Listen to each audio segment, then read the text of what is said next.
ॐ भास्वद्रतनाढ्यमौलिस्फुरधररुचां रञ्जितश्चारुकेशो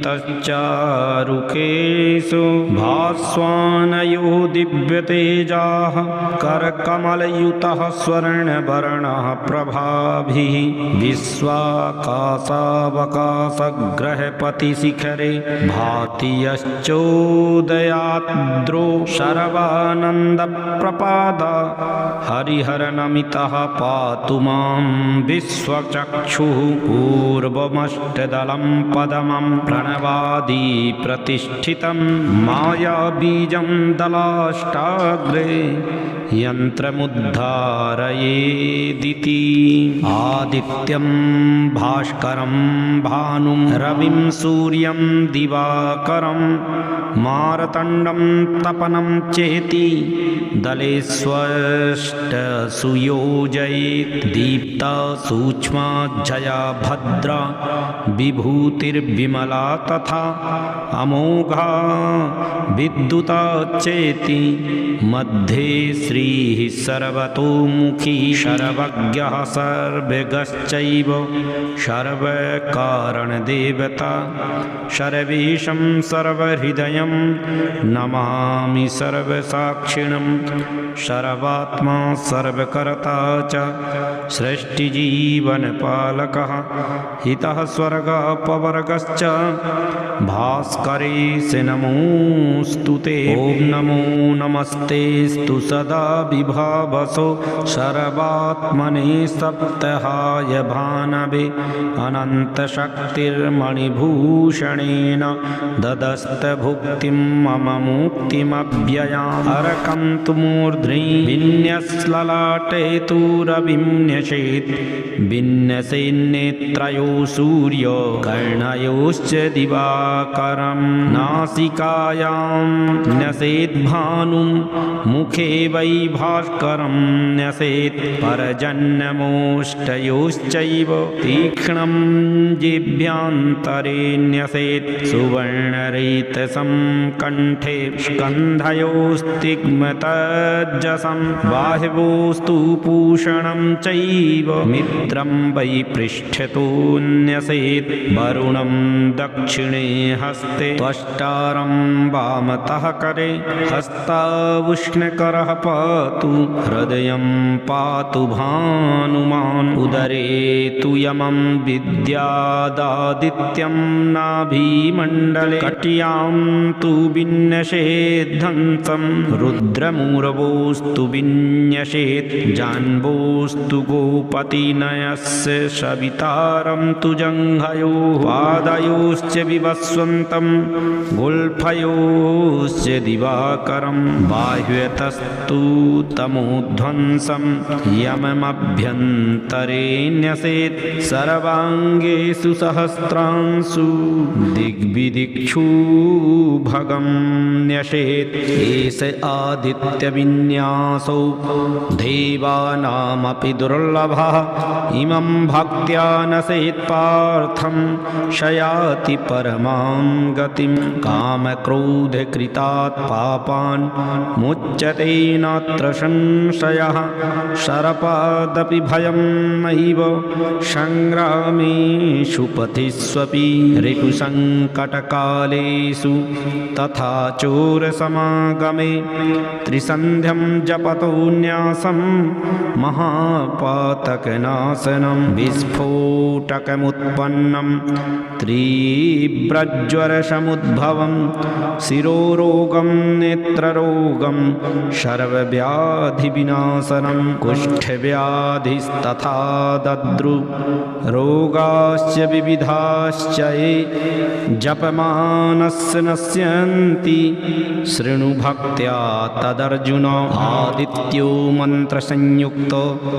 आदित्यो भुवनेश्वरः आदित्यान्नः परो देवो आदित्यः परमेश्वरः आदित्यमर्चयेत् ब्रह्मा शिवयादित्यमर्चयेत् यदादित्यमयं तेजो मम तेजस्तादर्जुन आदित्यं ये प्रपश्यन्ति मां पश्यन्ति न संशयः त्रिसन्ध्यमर्चयेत् सूर्यं स्मरेत् भक्त्या तु यो नरः न स पश्यति दारिद्र्यं जन्म जन्मनि चार्जुनो एतत्ते कथितं पार्थ आदित्यहृदयं मया शृण्वन्मुक्तश्च पापेभ्यः सूर्यलोके महीयते नमो भगवते तुभ्यमादित्याय नमो नमः आदित्यः सविता सूर्यः खगः पूषा गभस्तिमान् सुवर्णः स्फटिको भानुः स्फुरितो विश्वतापनः रविर्विश्वो महातेजाः सुवर्णः सुप्रबोधकः हिरण्यगर्भस्त्रिशिरास्तपनो भास्करो रविः मार्तण्डो गोपतिः श्रीमान् कृतज्ञश्च प्रतापवान् तमिस्रः भगोहंसो नासत्यश्च तमोनुदः शुद्धो विरोचनः केशी सहस्रांशुर्महाप्रभुः बिभत्स्वान् पूषणो मृत्युर्मिहिरो जामदग्न्यजित् धर्मरश्मिः पतङ्गश्च शरण्यो मित्रः तपः दुर्विज्ञेय गतिः शूरस्तेजोराशिर्महायशः शम्भुश्चित्राङ्गदः सौम्यो हव्यकव्यप्रदायकः अंशुमानुत्तमो देव ऋग्यजुषामेव च हरिदस्वस्तमोदारः सप्तसप्तिर्मरीचिमान् अग्निगर्भोदितेः पुत्रः शम्भोस्तिमीरनाशनः पूषा विश्वम्भरो मित्रः सुवर्णः सुप्रतापवान् आतपी मण्डली भास्वां तपनः सर्वतापनः ऋतविश्वो महातेजाः सर्वरत्नमयोद्भवः अक्षरश्च क्षरश्चैव प्रभाकरविभाकरौ चन्द्रश्चन्द्राङ्गदः सौम्यो हव्यकव्यप्रदायकः अङ्गारको गदोऽस्ति रक्ताङ्गश्चाङ्गवर्धनः बुधो बुद्धाशनो बुद्धिर्बुद्धात्मा बुद्धिवर्धनः बृहद्भानुर्बृहद्भासो बृहद्धामा बृहस्पतिः शुक्लस्त्वं शुक्लरेतास्त्वं शुक्लाङ्ग शुक्लभूषणः शनिमान् शनिरूपस्त्वं शनैर्गच्छसि सर्वदा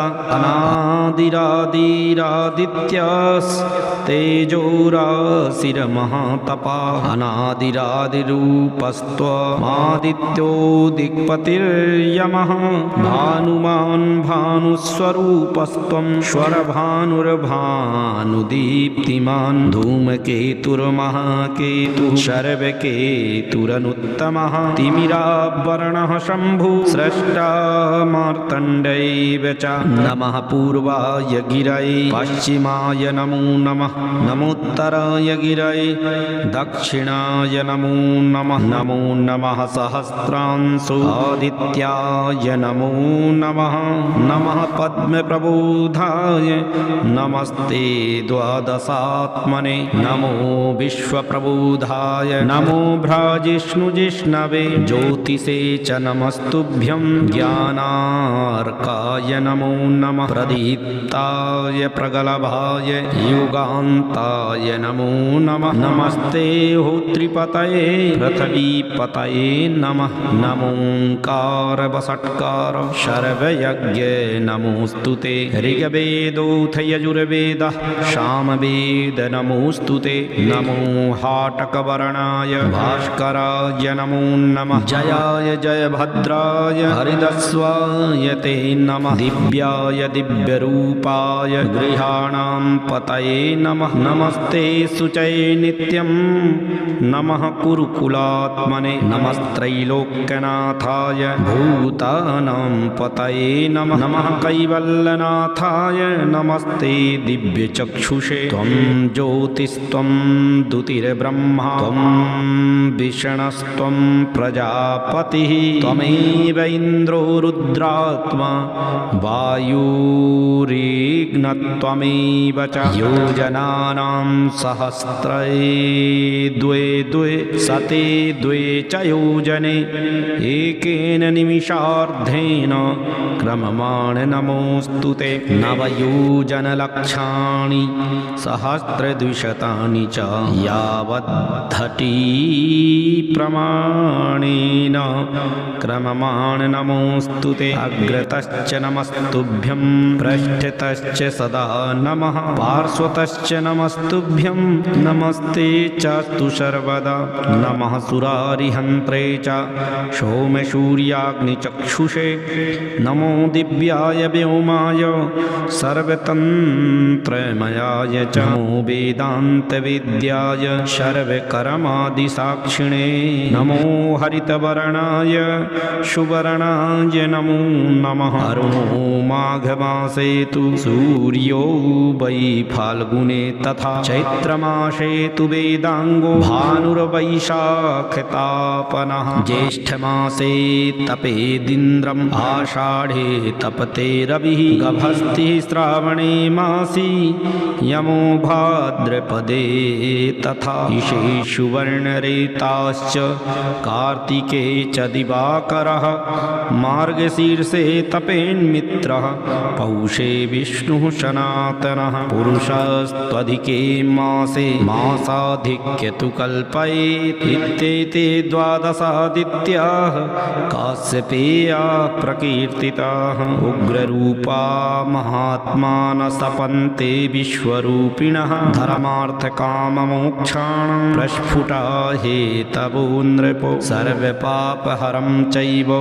मादित्यं सम्प्रपूजयेत् एकधा चैव शतधा च सहस्रधा तपन्ते विश्वरूपेण सृजन्ति संहरन्ति च एष विष्णुः शिवश्चैव ब्रह्मा चैव प्रजापतिः महेन्द्रश्चैव कालश्च यमो वरुण एव च नक्षत्रग्रहताराणाम् अधिपो विश्वतापनः वायुरग्निर्धनाध्यक्षो भूतकर्ता स्वयं प्रभु एष देवो हि देवानां सर्वमाप्यायते जगत् एष कर्ता हि भूतानां संहर्ता रक्षकस्तथा एष लोकानुलोकाश्च सप्तदीपाश्च सागराः एष पाताल सप्तस्था दैत्यदानवराक्षसा एष धाता विधाता च बीजं क्षेत्रं प्रजापतिः एकैव प्रजा नित्यं संवर्धयति रश्मभिः एष यज्ञः स्वधा स्वाहा ह्रीः श्रीश्च पुरुषोत्तमः एष भूतात्मको देवः सूक्ष्मो व्यक्तः सनातनः ईश्वरः सर्वभूतानां परमेष्ठी प्रजापतिः कालात्मा सर्वभूतात्मा वेदात्मा विश्वतोमुखः जन्म मृत्यु जरा व्याधि संसार भयनाशनः दारिद्र्यव्यसनध्वंसी श्रीमान् देवो दिवाकरः विकर्तनो विवस्वांश्च मार्तण्डो भास्करो रविः लोकप्रकाशकः श्रीमान् लोकचक्षुर्महेश्वरः लोकसाक्षी त्रिलोकेशः कर्ता हर्ता तमिस्रः तपनस्तापनश्चैव शुचिः सप्ता स्ववाहनः गभास्तिहस्तो ब्रह्माण्य सर्वदेव नमस्कृतः आयुरारोग्यमैश्वर्यं नरा नार्यश्च मन्दिरे यस्य प्रसादात् सन्तुष्टिरादित्यहृदयं जपेत्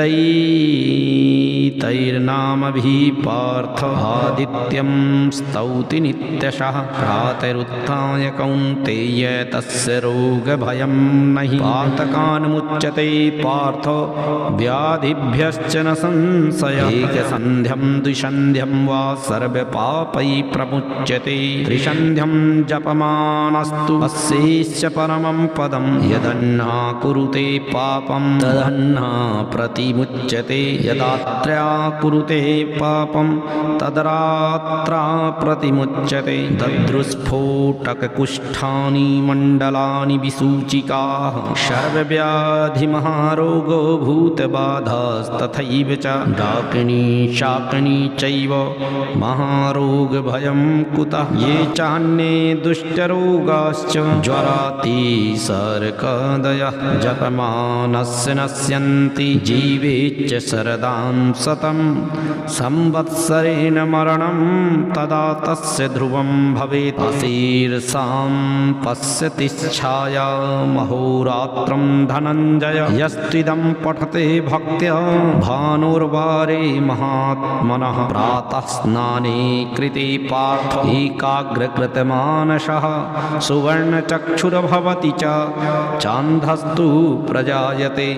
पुत्रवान् धनसम्पन्नो जायते चारुजः सुखी सर्वसिद्धिमवाप्नोति सर्वत्र विजयी भवेत् आदित्यहृदयं पुण्यं सूर्यनाम विभूषितं श्रुत्वा च निखिलं पार्थो सर्वपापैः प्रमुच्यते अतः परतरं नास्ति सिद्धिकामस्य पाण्डव एतज्जपस्व कौन्तेय येन श्रेयो ह्यवाप्स्यसि आदित्यहृदयं नित्यं यः पठेत् सुसमाहितः भ्रूणः मुच्यते पापात् कृतघ्नो ब्रह्मघातकः गोघ्नः दुरापि दुर्भोजी दुष्टप्रतिग्रहकारकः पातकानि च सर्वाणि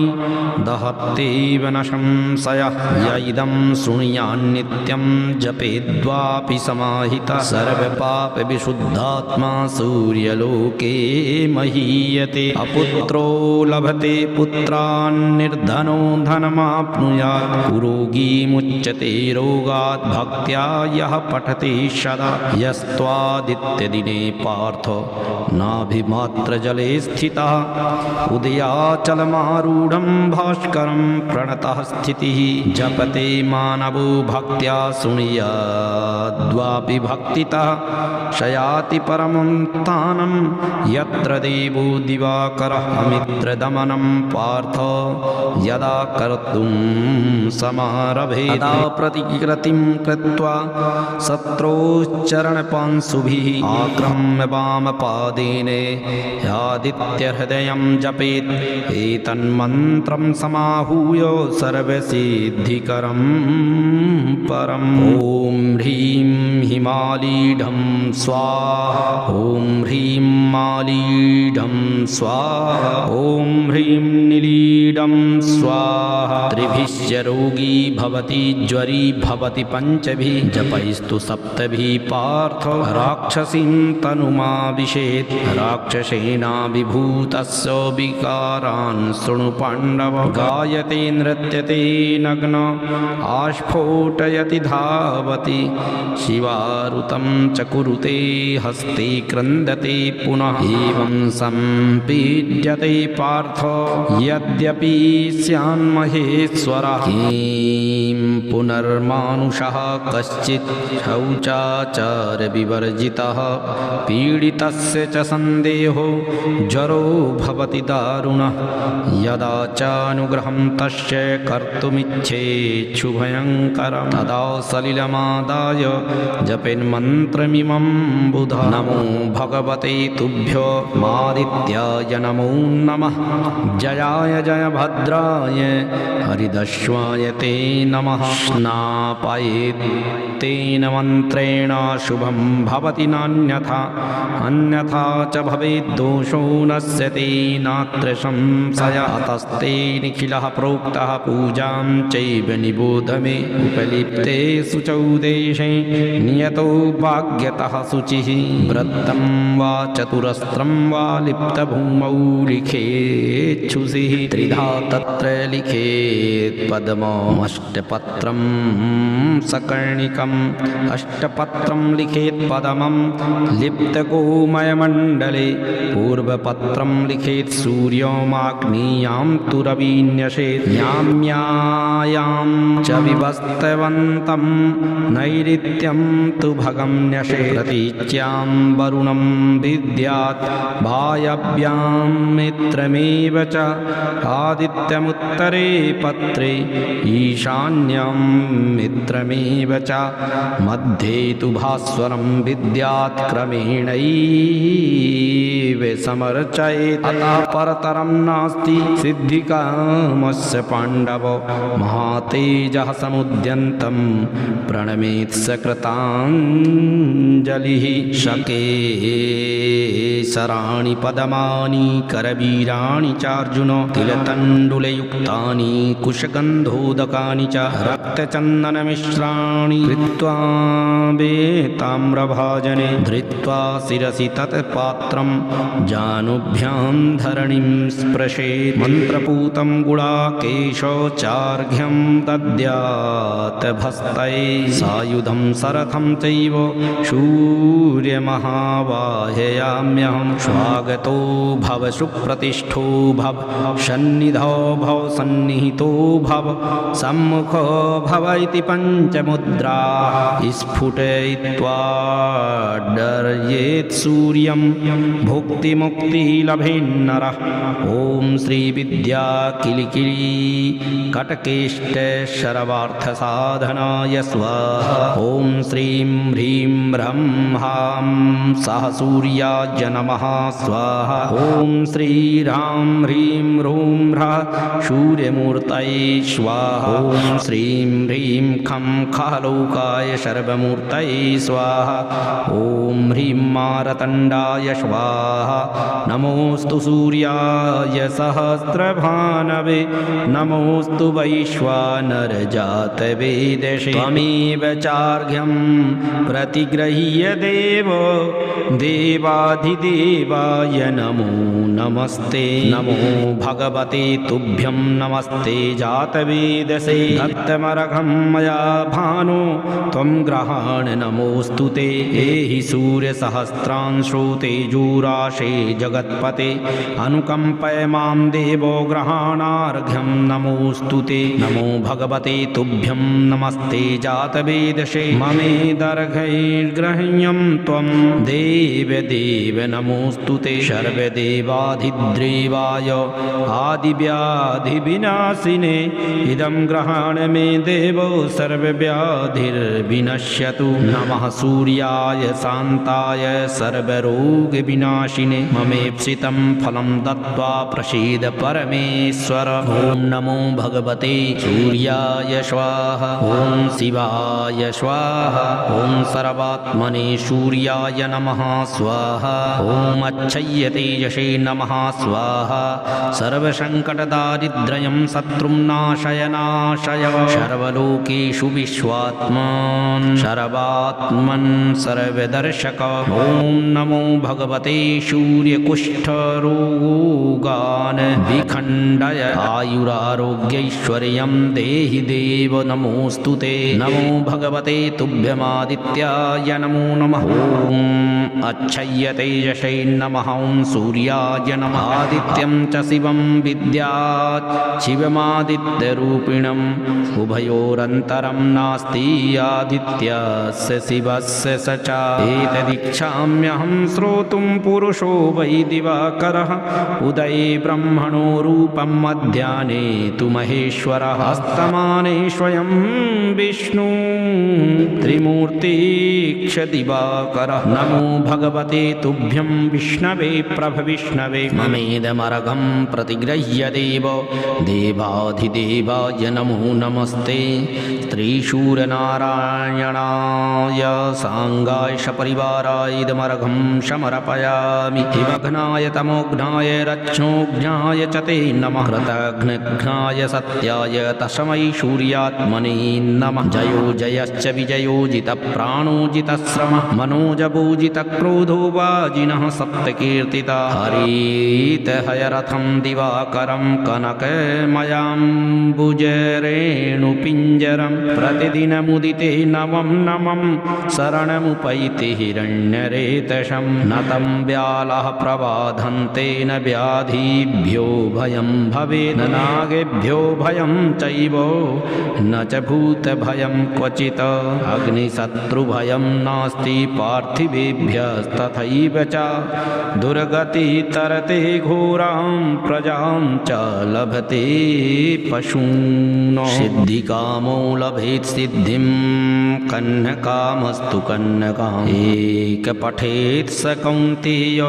भक्तियुक्तेन चेतसा अश्वमेधसहस्रस्य वाजपेयशतस्य च कन्याकोटिसहस्रस्य दत्तस्य फलमाप्नुयात् इदमादित्यहृदयं योधीते सततं नरः सर्वपापविशुद्धात्मा सूर्यलोके महीयते नास्त्यादित्यसमो देवो नास्त्यादित्यसमागतिः प्रत्यक्षो भगवान् विष्णुर्येन विश्वं प्रतिष्ठितं नवतिर्योजनं लक्षं सहस्राणि शतानि च यावद्धटी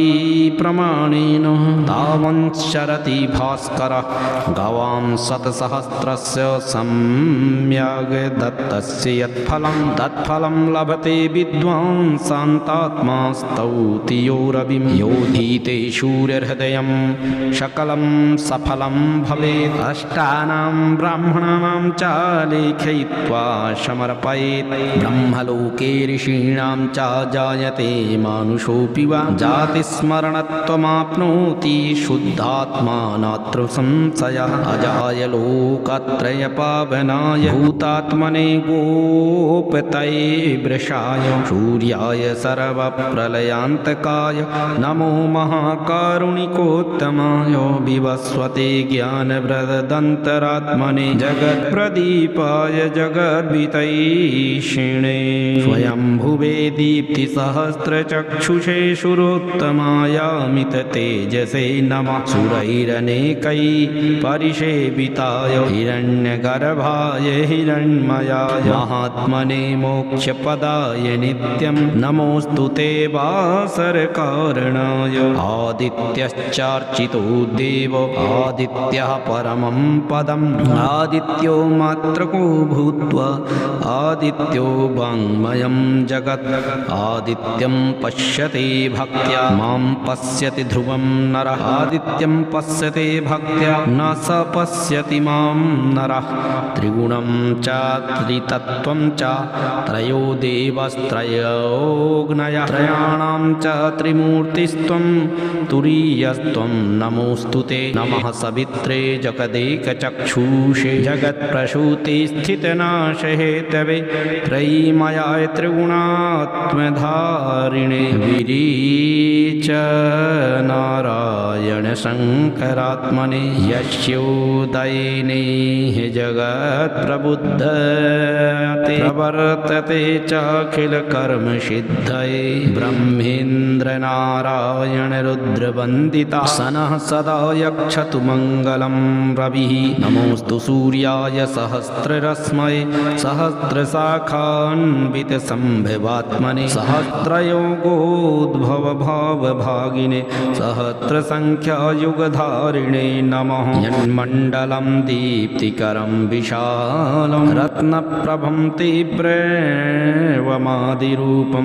दारिद्र्यदुःखक्षयकारणं च पुनः मां तत्सवितुर्वरेण्यं यन्मण्डलं देवगणैषु पूजितं विप्रैस्तुतं भावनमुक्तिकोविदं तं देवदेवं प्रणमामि सूर्यं पुनातु मां तत्सवितुर्वरेण्यं यन्मण्डलं ज्ञानघनं त्वगम्यं त्रैलोक्यपूज्यं त्रिगुणात्मरूपं समस्ततेजोमय दिव्यरूपं पुनातु मां तत्सवितुर्वरेण्यं यन्मण्डलं मूढमतिप्रबोधं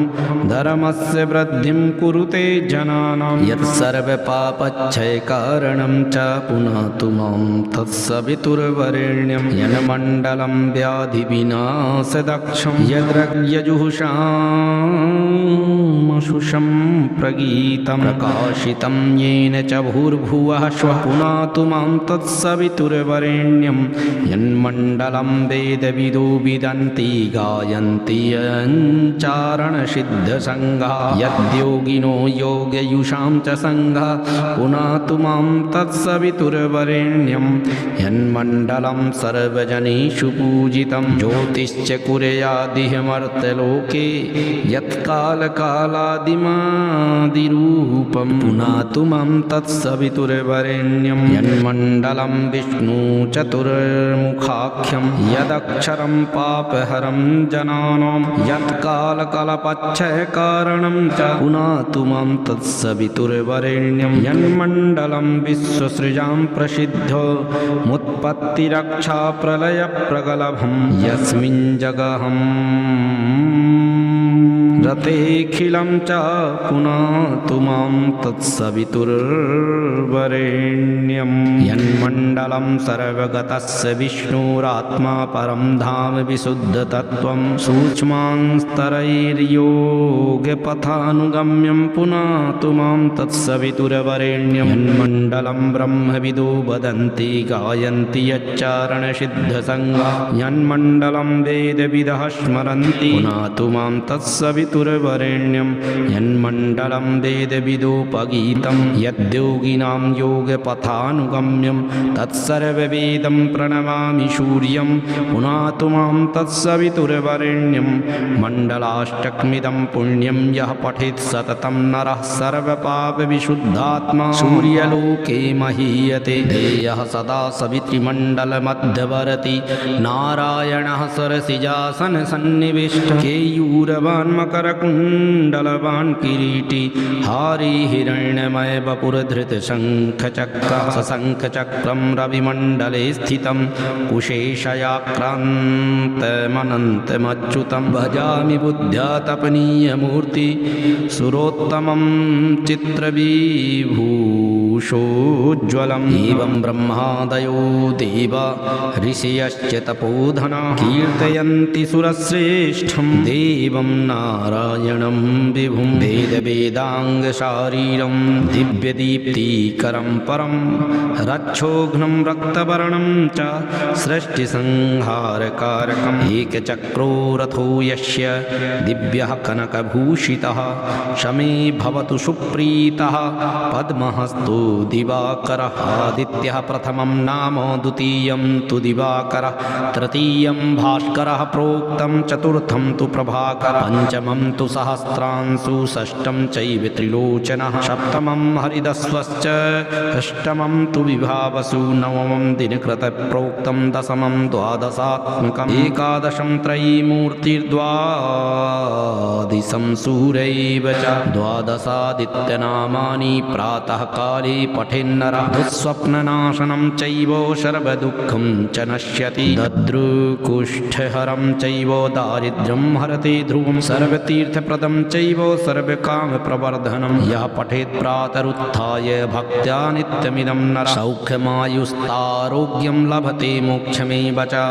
अग्निमीडे नमस्तुभ्यमिपेत्त्वार्जस्वरूपिणे अग्नयायाहि वीतस्त्वं नमस्ते ज्योतिषां पते शन्नो देवी नमस्तुभ्यं जगच्चक्षुर्नमोऽस्तु ते पञ्चमायोपवेदाय नमस्तुभ्यं नमो नमः पद्मासनः पद्मकरः पद्मगर्भशमद्युतिः सप्तास्वरथसंयुक्तो दुभुजः स्यात् सदा रविः आदित्यस्य नमस्कारं ये कुर्वन्ति दिने दिने जन्मान्तरसहस्रेषु दारिद्र्यं नोपजायते उदयगिरिमुपेतं भास्करं पद्महस्तं निखिलभुवननेत्रं रत्नरत्नोपमेयं तिमिरकरिमृगेन्द्रं बोधकं पद्मिनीनां शूरवर्माभिवन्दे सुन्दरं विश्ववन्द्यम् इति श्रीभविष्यपुराणे श्रीकृष्णार्जुनसंवादे आदित्यहृदयस्तोत्रं सम्पूर्णम्।